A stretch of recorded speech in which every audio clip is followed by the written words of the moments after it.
In this pencast, we're going to be working on using properties of congruent and similar polygons to solve problems. So this problem says the polygons are similar. Find the value of each variable.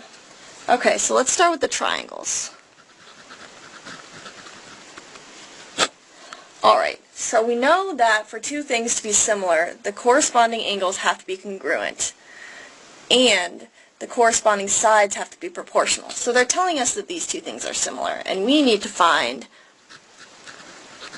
x and y. Okay?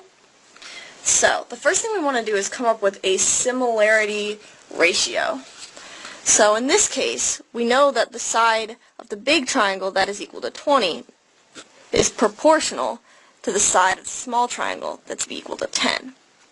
So we should be able to use this proportion for any sides. So we keep all the sides from the big triangle on the top, the small triangle on the bottom.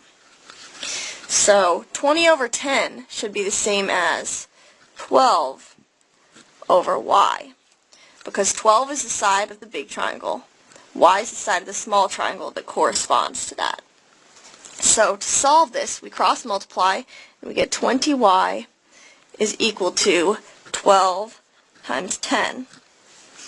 So if you solve that, you divide both sides by 20, and you get y equals 6, which makes sense because it should be half of 12 since 10 is half of 20. Alright, so we can use that proportion again to solve for x. We can do 16 over x. So 20x is equal to 10 times 16, which ends up giving us x is equal to 8. Alright, so let's move on to this polygon over here. Alright, so same concept applies. We know that the corresponding angles are congruent and that the corresponding sides are proportional. So let's see here. We have the measure of this side and this side, which are corresponding sides. So again, we have this proportion 20 over 10, okay, which is the big over the small. Alright, so the first thing we need to find x, y, and z. So let's start with x. So in this case, x is a side on the larger polygon, so it needs to go on the top.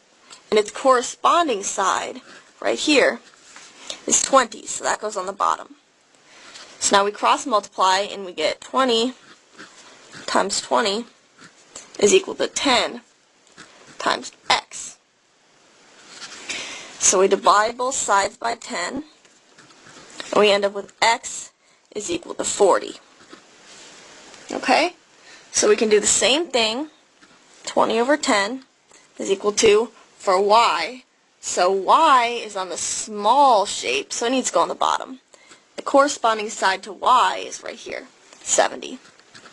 Okay, so now we cross multiply again, and we do 20y is equal to 70 times 10. Okay, divide both sides by 20, and we get y is equal to, let's see here, 35. Okay, the last one is z.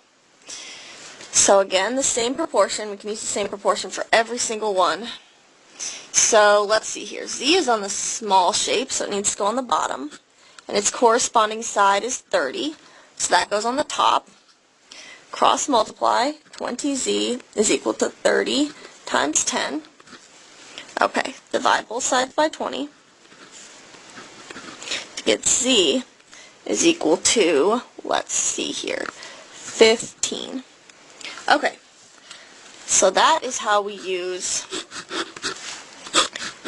similar polygons to solve for the remaining sides.